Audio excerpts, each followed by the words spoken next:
Assalamualaikum warahmatullahi wabarakatuh. Saya Nur Sintia Astuti sebagai pemateri pertama dari kelompok kedua yang akan menjelaskan mengenai BIPA sebagai pembelajaran bahasa asing atau konteks dalam pembelajaran bahasa asing atau bahasa kedua. Di sini yang akan saya jelaskan yaitu yang pertama, bahasa Indonesia sebagai bahasa asing, di mana sebagian orang Indonesia menganggap bahwa bahasa Indonesia ini merupakan bahasa kedua setelah mereka ini mengetahui atau mengenal bahasa ibunya atau bahasa yang diajarkan oleh ibunya sejak lahir. Contohnya, biasanya ibu ini akan lebih mengajarkan tentang bahasa Jawa untuk masyarakat Jawa atau seperti kita yang orang Jawa. Jadi ibu ini akan lebih ke menerapkan bahasa Jawa ke anaknya daripada bahasa Indonesia. Dalam mengenal bahasa pertama dan bahasa kedua, terdapat dua istilah, yaitu pemerolehan dan pembelajaran bahasa, di mana pemerolehan bahasa yang dimaksud yaitu proses belajar bahasa yang dilakukan tanpa direncanakan atau tanpa disadari. Dan biasanya ini terjadi ketika ibu mengajari anaknya atau bahasa ibu. Kemudian pemerolehan bahasa, di mana dalam pemerolehan bahasa ini terjadi secara ilmiah. Ketika bahasa itu dimulai atau dipelajari secara terencana dan penuh kesadaran, maka akan terjadi pembelajaran bahasa, yaitu proses pembelajaran bahasa yang dapat terjadi dalam upaya mendapatkan bahasa kedua atau bahasa asing. Lah, biasanya dalam pembelajaran bahasa ini, bahasa kedua ini dilakukan setelah seseorang ini dapat menguasai atau memperoleh bahasa pertamanya. Sehingga dalam pembelajaran bahasa ini memiliki makna dan beranggapan bahwa bahasa Indonesia atau bahasa utamanya ini akan dilakukan secara formal. Dalam konteks pembelajaran BIPA, bahwa bahasa Indonesia ini diajarkan pada orang asing yang sudah memiliki bahasa utamanya. Bahasa Indonesia ini dapat menjadi bahasa kedua, ketiga, atau keempat, dan lain sebagainya. Misalkan dalam penutur pelajar asing asal Thailand Utara, di mana bahasa Indonesia ini dapat menjadi bahasa kedua bagi mereka karena mereka ini menguasai bahasa utamanya, yaitu bahasa Thailand. Sementara bagi pelajar yang berasal dari Thailand Selatan, bahwa bahasa Indonesia ini akan menjadi bahasa ketiganya karena orang Thailand Selatan ini mempelajari atau menguasai bahasa Thailand Selatan atau bahasa ketiganya. Sehingga bahasa Indonesia ini bisa dikatakan sebagai bahasa kedua sesuai dengan negara yang berbeda. Kemudian yang kedua yaitu prinsip pembelajaran bahasa kedua atau pembelajaran bahasa dilakukan secara sadar dan terencana. Yaitu ada beberapa prinsip, di antara yang pertama yaitu pembelajaran akan belajar bahasa dengan baik lebih baik diperlakukan secara individu atau yang memiliki kebutuhan dan minat. Jadi dalam pembelajaran bahasa ini lebih diutamakan individu atau belajar mandiri sesuai dengan minat dan bakatnya, sehingga kita sebagai pembelajar akan lebih mudah untuk mempelajari bahasa tersebut. Kemudian yang kedua yaitu pembelajaran akan belajar bahasa dengan lebih baik bila diberikan kesempatan menggunakan bahasa sasaran secara komunikatif dalam berbagai macam aktivitas. Jadi belajar bahasa Indonesia ini bisa juga menggunakan bahasa secara komunikatif untuk berbagai macam aktivitas yang dilakukan sehari-hari.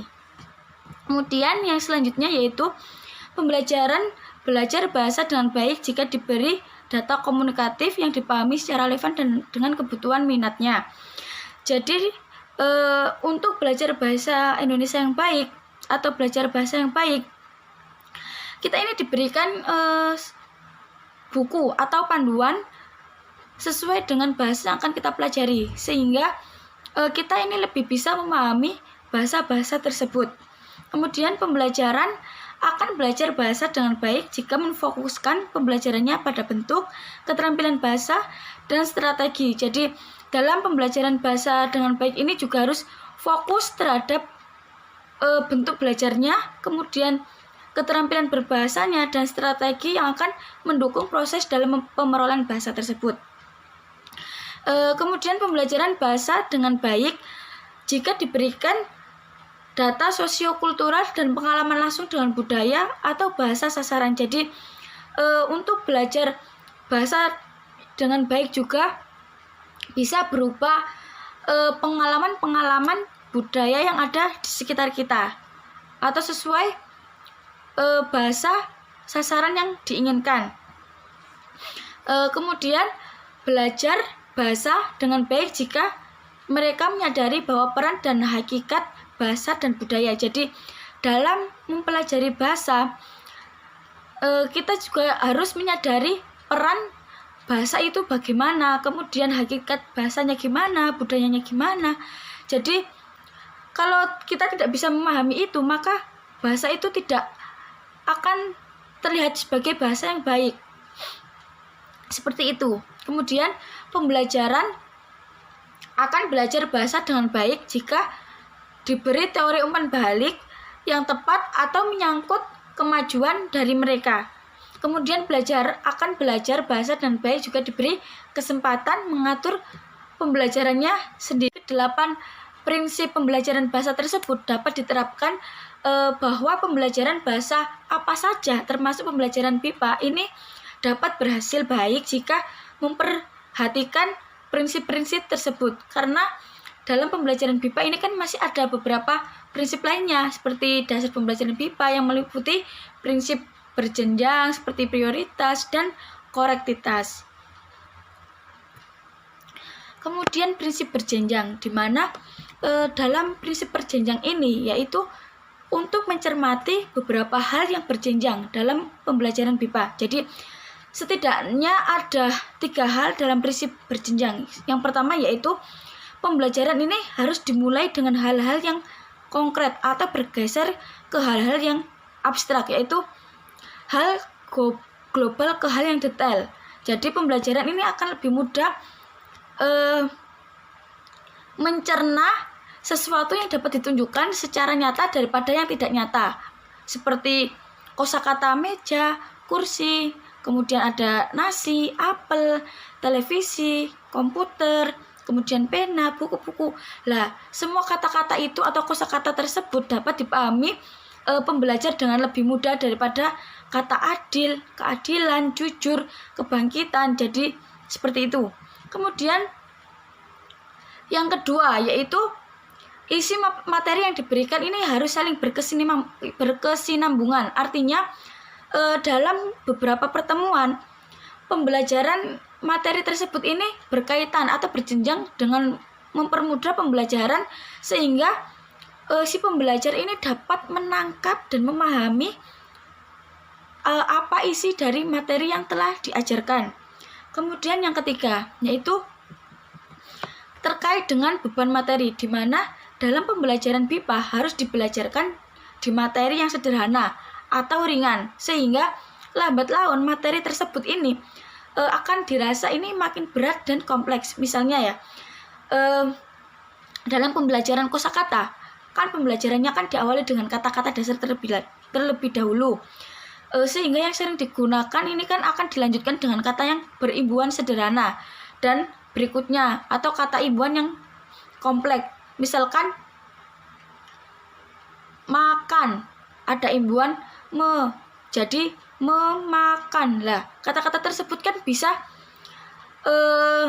digunakan untuk pembelajaran bahasa yang lebih kompleks atau berimbuhan kompleks.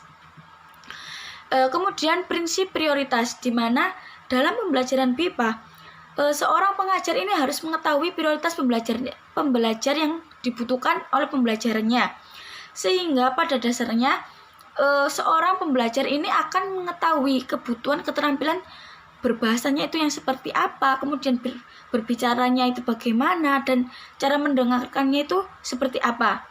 Kemudian sehingga kedua keterampilan tersebut itu lebih mudah diprioritaskan pada keterampilan membaca dan menulis oleh seorang pembelajar.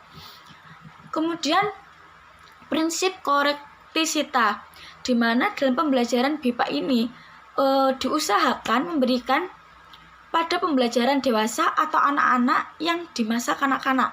Karena apa? Karena kesalahan yang dilakukan oleh mereka ini merupakan sarana untuk pemahaman dalam belajar, sehingga pengajar ini tidak hanya menyalahkan, tetapi harus memberikan kebetulan, koreksi atau kesalahan-kesalahan yang dilakukan kemudian dijadikan sebagai ajang belajarnya mereka atau uji dalam pembelajarannya mereka, sehingga belajar ini akan bersikap kritis dan dapat dipahami oleh mereka, sehingga pembelajaran ini juga bisa dimengerti oleh mereka. Seperti itu. Selanjutnya akan dilanjutkan oleh pemateri kedua, Muhammad Ihsan Afandi. Kepadanya saya persilakan. Terima kasih. Wassalamualaikum warahmatullahi wabarakatuh. Assalamualaikum warahmatullahi wabarakatuh.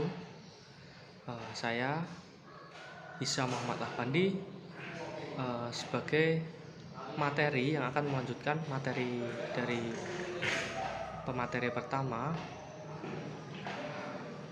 Jadi di sini saya akan menjelaskan tentang prinsip pembelajaran bahasa modern. Jadi pembelajaran yang baik adalah pembelajaran yang pemaduan antara praktik mengajar di kelas dengan metode mengajarnya itu saling berkesinambungan.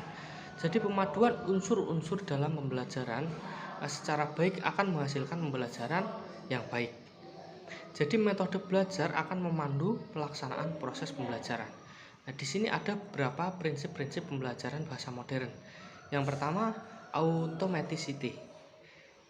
Automaticity yaitu beberapa bentuk bahasa yang terbatas jumlahnya harus dipindahkan secara utuh ke dalam proses pemikiran pembelajar sehingga bentuk tersebut bisa dipakai secara otomatis tanpa berpikir. Yang kedua ada meaningful learning. Jadi pembelajaran yang bermakna bagi pembelajar akan memungkinkan bagi mereka untuk mengingat pembelajaran dengan hasil yang lebih baik daripada sebuah hafalan. Jadi pembelajaran yang bermakna itu akan teringat di dalam benak mereka. Yaitu seperti itu lebih baik daripada sebuah hafalan. Jadi pola pembelajaran yang baik itu seperti tadi. Nah, yang ketiga ada anticipation of reward. Adanya hadiah yaitu dapat berupa pujian atau lainnya. Itu akan memberikan motivasi dalam belajar. Misalnya, saya sebagai guru akan memberikan pertanyaan kepada siswa atau pembelajar. Jadi jika ada yang bisa menjawab pertanyaan tadi akan mendapatkan reward dari saya. Misalnya mendapatkan sebuah coklat atau mendapatkan sebuah pulpen seperti itu. Untuk selanjutnya ada intrinsic motivation. Nah, jadi motivasi yang berasal dari diri pembelajar sendiri itu merupakan sebuah hal positif yang akan mendukung pembelajaran menjadi lebih baik. Jadi motivasi dalam diri sendiri juga penting untuk pembelajar sebagai sebuah motivasi atau pendorong dalam proses pembelajaran agar menjadi lebih baik. Selanjutnya ada strategi investment. Keberhasilan pembelajar dalam belajar bahasa asing umumnya bergantung pada waktu, usaha, dan tenaga mereka sendiri. Selanjutnya ada language ego. Jadi pembelajaran menguasai sebuah bahasa baru karena dia berhasil menciptakan cara berpikir serta perasaan baru. Jadi language ego ini bisa menimbulkan rasa harus bela diri, takut, peka, dan sebagainya dalam diri pembelajar tadi. Selanjutnya ada self confidence atau kepercayaan diri bahwa pembelajar mampu untuk berhasil akan menjadi sebuah pendukung dalam menguasai suatu bahasa. Jadi percaya diri itu sangatlah penting dalam proses pembelajaran. Nah, percaya diri itu adalah dasar kelancaran dalam jangka panjang dalam pembelajar tadi. Selanjutnya ada risk taking. Jadi pembelajar harus berani menggunakan dan memahami mana bahasa yang belum atau tidak diajarkan secara langsung. Jadi keberanian menanggung resiko atas upaya mencari bahasa yang belum diajarkan tersebut dengan modal belajar bahasa. Selanjutnya ada connection between language and culture, atau kebiasaan, nilai, dan budaya. Itu harus diajarkan, dibelajarkan secara bersamaan dalam bahasa itu tadi. Ada kalian yang erat antara bahasa dan budaya, pembelajaran serta simultan akan lebih baik. Selanjutnya ada native language effect. Itu bahasa pertama sangat berpengaruh karena dalam pembelajar menggunakan sistem bahasa pertama. Mereka untuk meramalkan pemakaian dan penggunaan bahasa dalam bahasa yang sedang mereka pelajari. Seperti itu.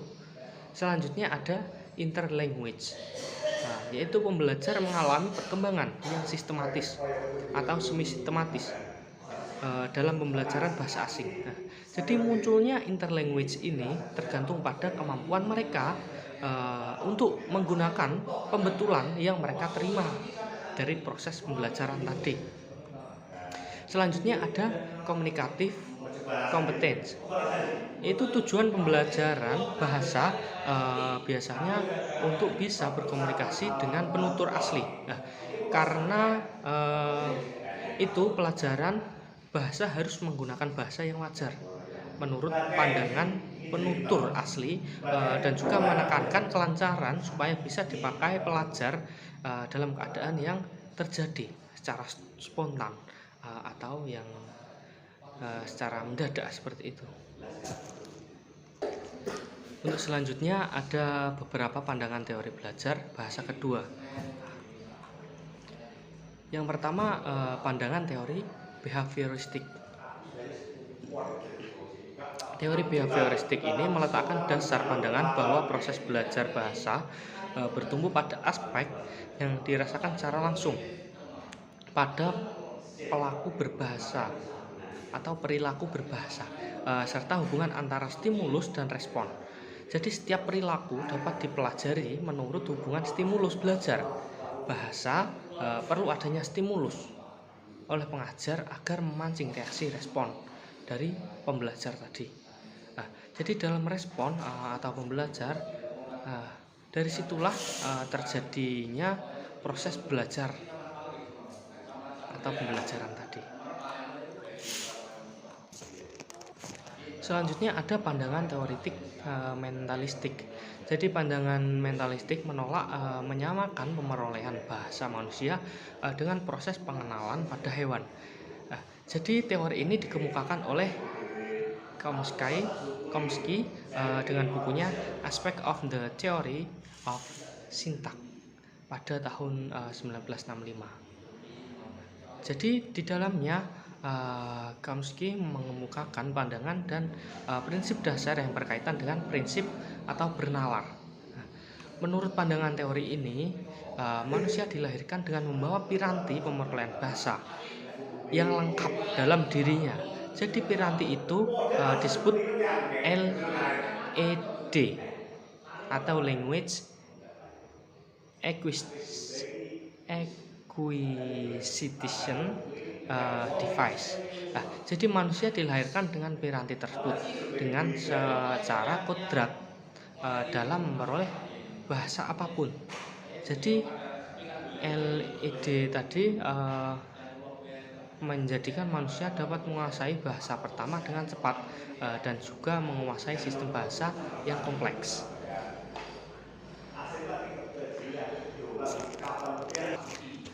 Untuk selanjutnya ada pandangan teori kognitivistik. Jadi teori kognitif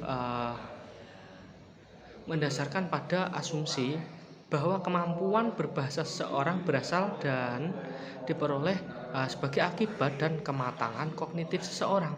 Jadi pendekatan ini itu pendekatan kelompok behavioris. Jadi pendekatan kelompok behaviorisme tadi bersifat empiris. Sementara pendekatan kelompok kognitif ini lebih bersifat rasionalis. Jadi belajar disebabkan oleh kemampuan menafsirkan peristiwa atau kejadian yang terjadi di dalam lingkungannya. Apa yang ada di sekitarnya akan ditangkap dan menjadi stimulus yang berproses dalam otak. Selanjutnya pengatur kognitif dalam otak akan memproses secara mekanis mental. Hasil keluarannya adalah hasil proses dari pengolahan tersebut. Pemahaman, produksi, dan kompetensi bahasa pada seseorang adalah hasil dari proses kognitifnya tadi. Jadi konsep utama dalam teori ini adalah bahwa seorang berasal dari kematangan kognitifnya. Jadi proses belajar bahasa secara kognitif merupakan proses belajar yang kompleks karena menyangkut lapisan bahasa yang paling dalam. Jadi lapisan bahasa ini meliputi ingatan, persepsi, pikiran, makna, dan emosi yang saling berpengaruh pada struktur jiwa manusia. Seperti itu. Untuk selanjutnya pandangan teori interaksionistik. Pada teori ini pemoralan bahasa merupakan hasil interaksi antara kemampuan mental pembelajar dan lingkungan bahasa. Hal ini yang meneguhkan anggapan dan teori interaksionis klik. Interaksi kedua aspek ini merupakan manifestasi dari interaksi verbal yang aktual dari pembelajar dan lawan tuturnya. Jadi kebutuhan mendasar yang diperlukan dalam proses interaksi ini adalah input. Yang terpenting dalam proses pemerolehan bahasa adalah interaksinya dengan orang lain. Jadi teori ini memandang bahwa kelas adalah suatu kelompok yang di dalamnya terdiri atas beberapa orang yang saling berinteraksi, berhubungan, dan saling mempengaruhi satu sama lain. Jadi teoretikus terkenal dengan pandangan interaksionisme adalah Piaget. Jadi pandangan ini dikembangkan lebih lanjut menjadi pandangan interaksionisme simbolik yang didasari oleh George Herbert Mead yang mengembangkan teori interaksi simbol. Jadi pada kelas BIPA adalah kelas berbahasa, sehingga praktik berbahasa menjadi suatu yang mutlak. Jadi interaksi antar pembelajar dan guru ataupun interaksi antar pembelajar akan menjadi suatu komunikasi dan praktik berbahasa langsung dalam lingkup kecil, yakni kelas. Selanjutnya ada pandangan teori learnability. Teori ini memandang bahwa prinsip kesemestaanlah yang membentuk representasi mental bahasa seseorang menurut Ghazali. Teori ini merumuskan teori belajar bahasa yang menyatakan bahwa proses penguasaan prinsip-prinsip bahasa tersebut terjadi secara bertahap.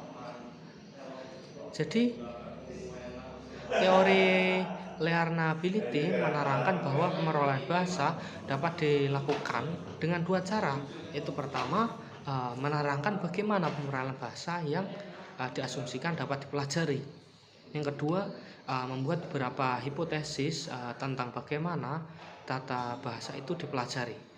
Ada keyakinan bahwa pembelajar bahasa memiliki kemampuan bawaan sejak lahir untuk memproses informasi yang diperoleh. Terima kasih, mungkin itu presentasi atau penyampaian materi yang dapat saya sampaikan. Kurang lebihnya saya mohon maaf. Wassalamualaikum warahmatullahi wabarakatuh.